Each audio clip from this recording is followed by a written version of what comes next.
Hello there! Yeah, last week I said I was going to do a review this week of Silver Linings Playbook, but I thought as it was becoming closer to 2014, I'd maybe not do a review. I'm doing a review next week, but I'm going to do something different now. I'm going to do top 5s, which I'm going to be doing occasionally. And today, or whatever day you're watching this, I'm doing my top 5 DVDs to get. Must have, you know, for Christmas, just in time. There's still time. You can get them on play.com and stuff like that. So anyway, I ramble a lot, don't I? I'm weird. Number 5 on my list.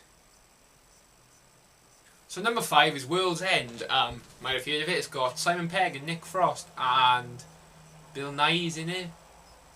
And other people, you'll know what they look like. You know them. It's the third one of the Cornetto trilogy, which they've done Shaun of the Dead, Hot Fuzz, and now it's World's End. And it's basically about a group of middle-aged men getting their group back together to go on a pub crawl, basically. But they go back to town and something's not normal. But what is it? That's for you to find out. It's a good film. I loved it when I went to cinema to see it. It's interesting. It gets weird, but that's a Cornetto trilogy theme runs through it. Acting's awesome. Always Nick Frost is brilliant. Simon Pegg is brilliant. His actual character background, which is what I like about the Cornetto trilogies, and it doesn't drop. You think that they get a bit bored after a while with these films, but they keep doing it quite well. It's directed by Edgar Wright, I believe, and he's directing the new Marvel film Ant-Man, which I'm excited about, and he did a great job with this one, and I'm really excited. I don't know why I'm looking over there. There's nothing over there. There is a door. But yeah, good film, World's End. I recommend getting it on DVD. It's out now. And yeah, it's a good watch. Anybody can watch it. I don't think there's anything particularly violent. There's swearing and stuff, so it's not really a family one. But if you're my age and you're looking for a good film, just sit down and relax to, just for a night in. World's End's great. It's funny, it's got action, it's got story, it's sad, it's happy. Good film. Well done, Edgar Wright, Simon Pegg and Nick Frost and all the rest of you who made this film. Good job. Number 5, World's End.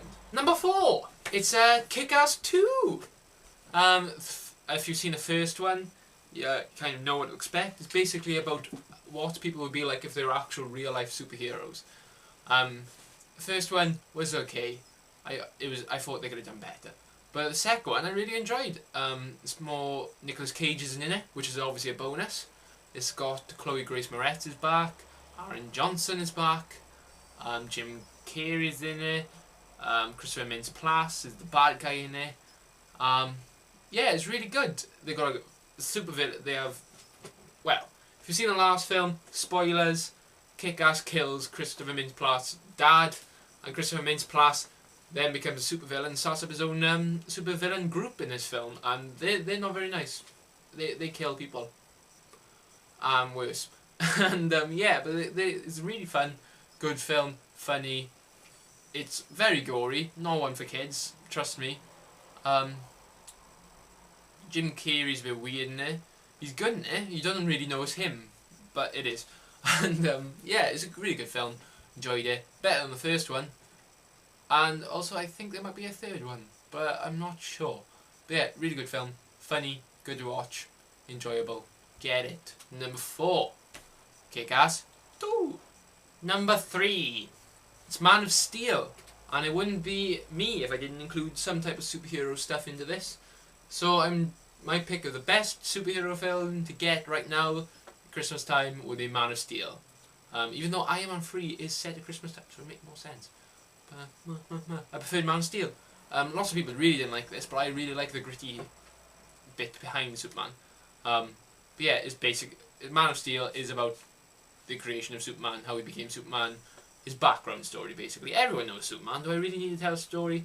Basically, he's trying not to be Superman, but then General Zod from his home planet Krypton comes down to Earth and he's trying to mech around. And Superman's like, getting involved in this. So yeah, that's Man of Steel, the story. It's a really good summary actually. They should just put that on the back of the DVDs, you know, the blurb type thing. But yeah, Man of Steel, it was gritty, it was good. It wasn't, because Superman's a bit cheesy sometimes. It's just a bit, you can do everything, so there's not much point watching it. But on Man of Steel, you genuinely thought he could be beaten. And he just felt very raw, you know, like his flying. It looked like he can step it up a gear at any point. His fighting, it was just really interesting how they did it, and I was very impressed by Zack Snyder, the director of this film. Henry Cavill plays Superman. There's not really many other famous people in there. Amy Adams, is that Amy Adams? I think it's Amy Adams. She's plays Lois Lane. But yeah, it's not well-known actors, but they're trying to make it believable. And Superman, well, as believable as they can, you know, Superman's basically an alien. They can't do much with that. But yeah, it was interesting film. Lots of people really didn't like it. Personally loved it, but I'm not the biggest Superman fan as it is. So I didn't really care what they did with the character. But I can understand why people would be a bit pissed if they were a big Superman fan. But I'm not, so I don't really care. It's a good film. Get it. It's out now, I believe. Yeah, it's a good film. Action film. Long though, so you need to set aside like a film night or something to watch it. It's a long ass film. But it's good. It's worth it. I'm looking forward to what they do with the rest of them. Batman vs Superman coming out in 2 years' time. Good film. Good acting. Good story. Good film. Number 3, Man of Steel. Number 2! It's an odd one, because it's not really a film, and I usually do films. But I decided to include the DVD of Doctor Who, The Day of the Doctor. And people were like, well, that's not a film. It was in the cinemas, it's a film. Counting it. But yeah, Doctor Who, massive Doctor Who fan. It's gone massively downhill since David Tennant left. Matt Smith is good, but he's a bit weird. I think he tries too hard to be what David Tennant was. The storylines have been crap. They've been confusing. I feel like they don't really know where they go in with the storylines either from the past few series. But this saved it. David Tennant was back. Gary, what's his name? Why can't I remember this guy? Matt Smith's in it. Joanne Page from Gavin and Stacey's in it. Jenna Louise Coleman's in it. Tom Baker, one of the original Doctor Who's, is in it briefly. I can't remember the guy. Who's the old guy? I can't remember his name. He's a really famous actor. Look it up. I can't remember it right now. Oh, what on earth? But yeah, it's a good storyline. It makes sense. It redeems itself a lot, and I know I'm excited now to see what Peter Capaldi does with the new Doctor. But yeah, Doctor Who, Day of the Doctor. I'm intrigued to see how it goes. It's awesome. Good storyline. Acting's good. Billy Piper's in it as well. I can't believe I forgot Billy Piper. Billy Piper's in it.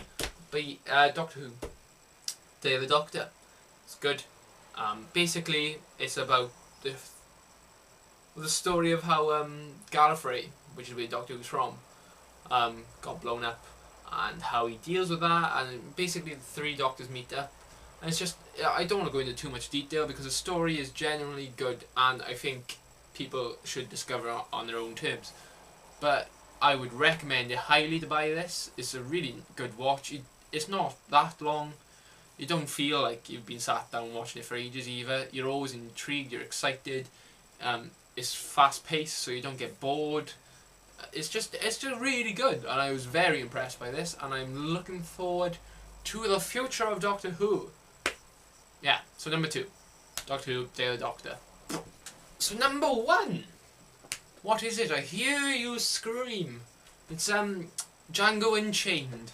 Now people say, well, that's been out for ages on DVD. I know, but it's one of my favourite films of 2013.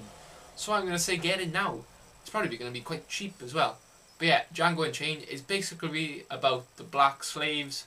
One of them gets freed by a German doctor who turns out to be a German bounty hunter who needs his help to identify some people.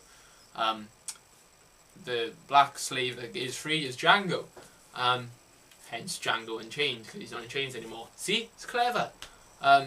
So basically, Django learns how the tricks of the trade of the bounty hunter, and then eventually becomes a bounty hunter himself, and he becomes pretty good at handling himself. It's directed by Quentin Tarantino, who's directed Kill Bill, Pulp Fiction, etc. So you can expect, if you've seen any of those films, it's gory, it's over the top, but that's the point of it. Quentin Tarantino does over the top gore, because sometimes it's actually quite funny. But yeah, this film deals with racism, but doesn't really, don't know where I'm going with this. It's treated, and it's kind of an empowerment film. Leo DiCaprio's in it as well, and he's a massive actor, and I really liked his character. He plays the villain, really.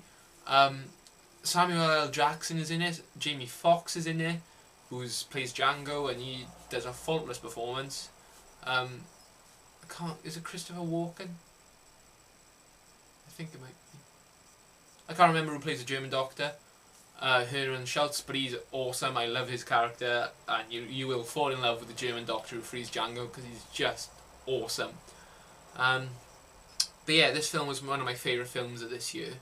It's a long film, don't get me wrong, but I never got bored. The storyline kept up. I feel like they could have cut quite a bit of it, to be honest. But you know, that's just being picky. The story's good. It's directed very well. The actors are perfect. There's comedy, there's serious issues, there's sad, there's happy. It's just a very, very good film, and I feel like if you haven't watched it and you haven't really got it in your DVD collection, then you're missing out, because it's really good. Really good film. So yeah, that's my number one. It's Django Unchained. Get it now at all good stores near you. I should get paid for this. I wonder if Quentin Tarantino will pay me. I'll do it. For £2.50 an hour, Quentin. I'll sell you DVDs. What am I doing? So there we are, that's my video this week. It's my top 5 DVDs to get ready in time for Christmas. I seriously recommend all of them. They're all good watches, and they're very good films, and you should buy them. Yeah, sorry for not doing a review this week. I've been quite busy. But next week I am doing a review, and I will be joined by Beth and Horton, hopefully. And we will be reviewing The Holiday, which is a lovely Christmas film for all to enjoy. But yeah, next week review The Holiday. Beth and Will be with me. It'll be fun. So if you enjoyed this video, like and subscribe, leave a comment down below, follow me on Twitter, and yeah, tell me if you enjoyed these films, if you do buy them, and listen to my advice, which you all should do. Anyway, bye guys, tatty byes.